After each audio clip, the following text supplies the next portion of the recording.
Assalamualaikum warahmatullahi wabarakatuh. Saya Nur Izzati binti Abdul Hadi, nombor matrik 074212 akan membentangkan mengenai aktiviti pembelajaran abad ke-21 bagi aktiviti Think Pair Share untuk subjek DWP 10804 Kaedah Mengajar.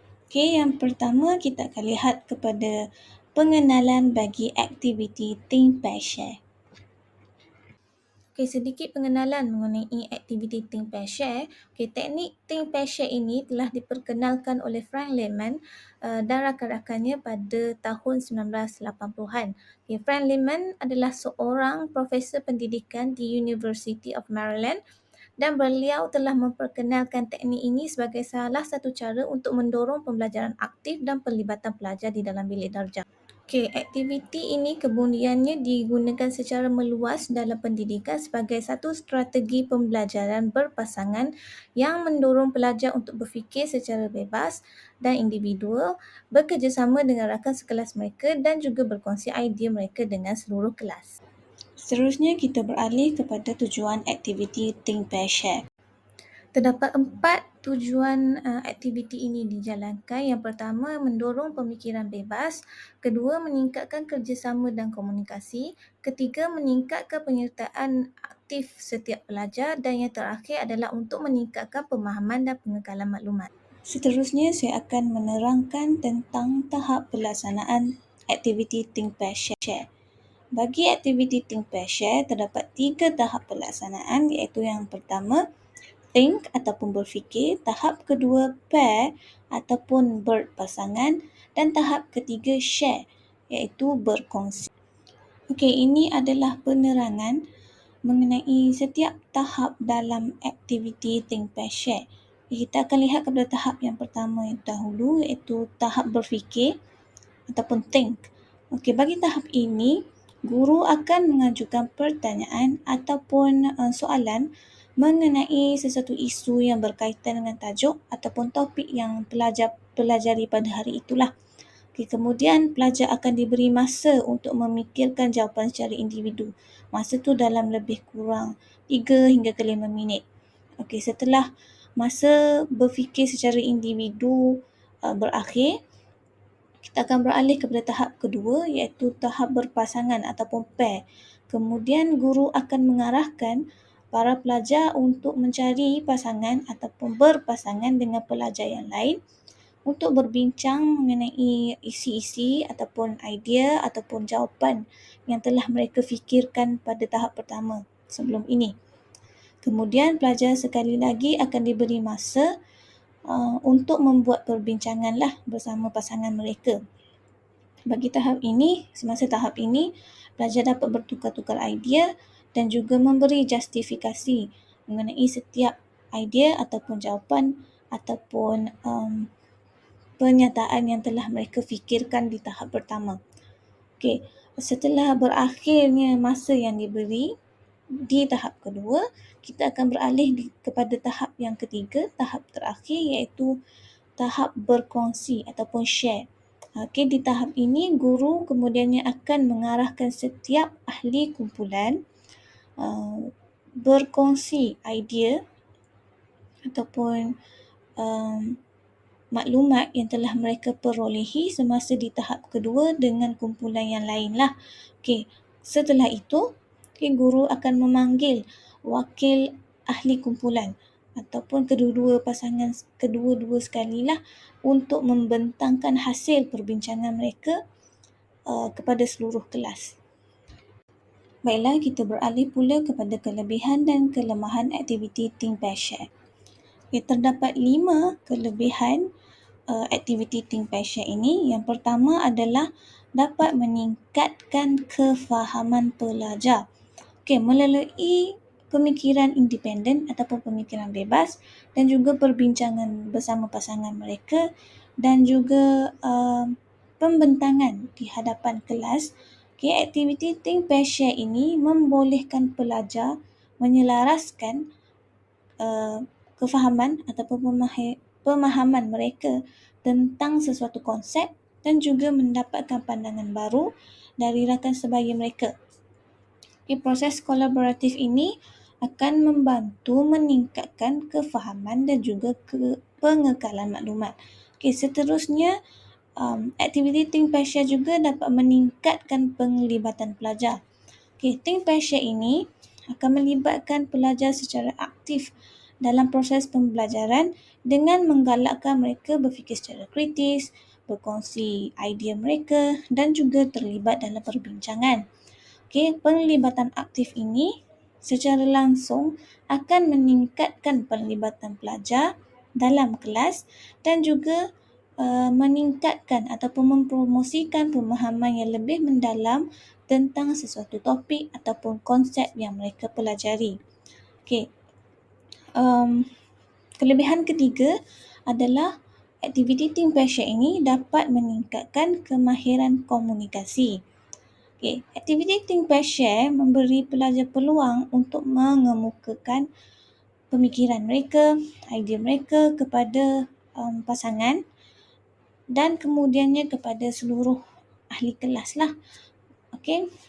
Amalan ini secara langsung dapat meningkatkan ataupun menguatkan kemahiran komunikasi mereka, termasuklah mereka dapat mengutarakan ataupun memberi idea dengan lebih jelas, mendengar dengan lebih teliti dan juga mereka dapat memberi maklum balas yang membina. Okey, kelebihan keempat adalah ia dapat memupuk kemahiran berfikir secara kritis.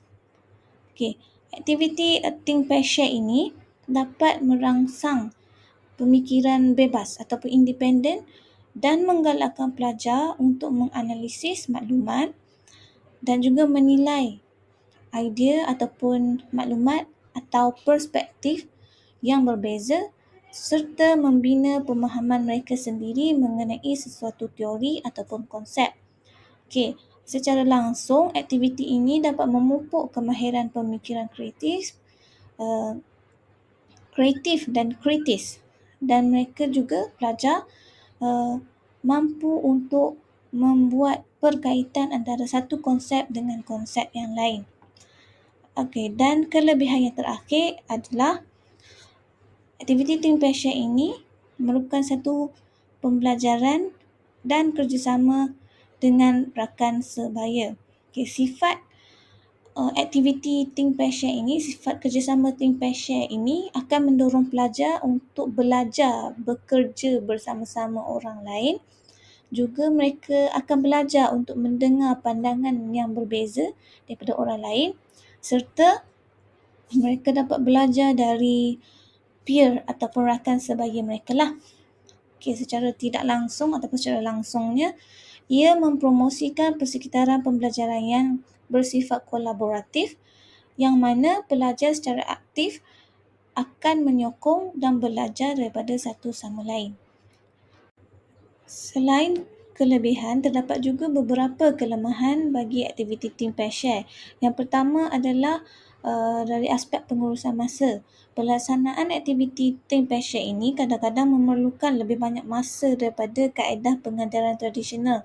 Yang mana kaedah pengajaran tradisional ini guru hanya perlu berada di hadapan kelas dan kemudian menerangkan mana-mana tajuk ataupun topik yang akan diajar pada sesi PDPC tersebut. Jadi pelajar hanya perlu mendengar dan menyalin nota.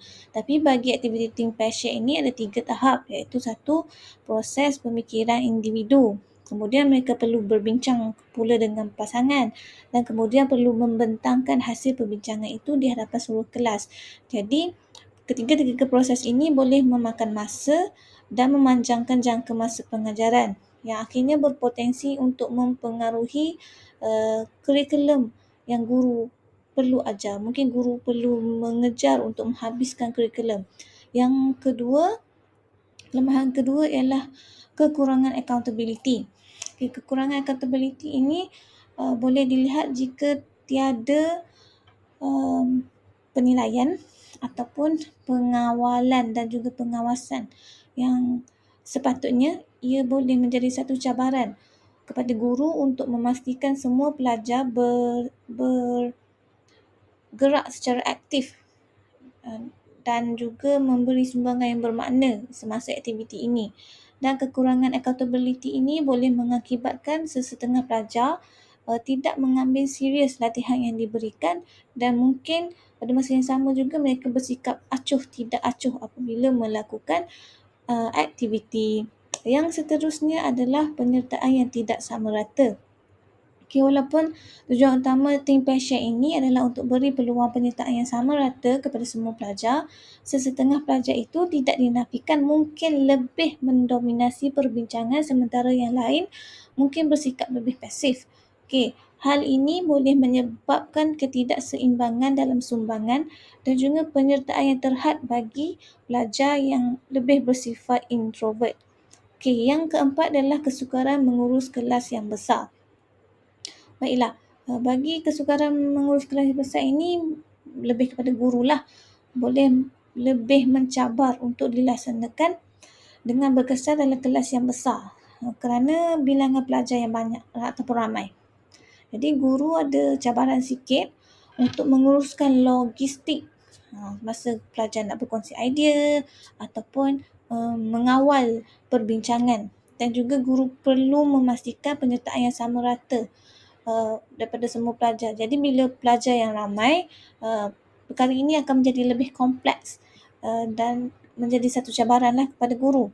Dan yang terakhir adalah potensi untuk perbincangan di luar topik. Okey, semasa tahap kedua, tahap pair, perbincangan secara berpasangan, mungkin terdapat kemungkinan setengah pelajar itu mengalih topik perbincangan ataupun terlibat dalam perbualan yang tidak berkaitan langsung dengan pembelajaran.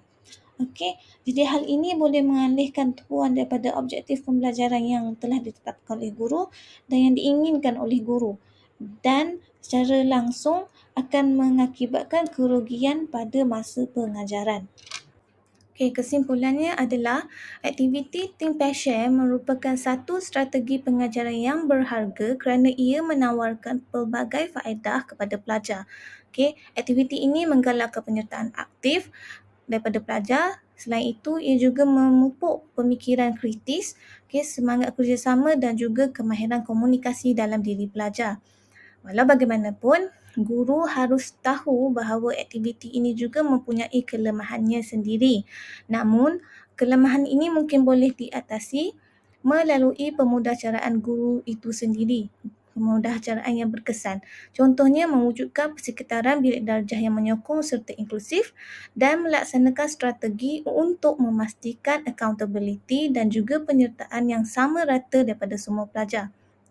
Aktiviti Think Passion ialah satu teknik ataupun strategi pengajaran yang berharga, namun ia juga harus digunakan bersama-sama dengan kaedah pengajaran yang lain untuk memastikan pengalaman pembelajaran yang menyeluruh dan bermakna kepada pelajar.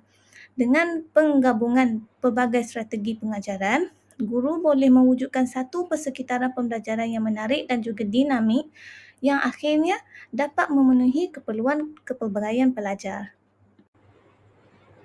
Baiklah, sekian sahaja pembentangan daripada saya mengenai salah satu aktiviti pembelajaran abad ke-21 iaitu aktiviti Think Passion. Sekian, terima kasih.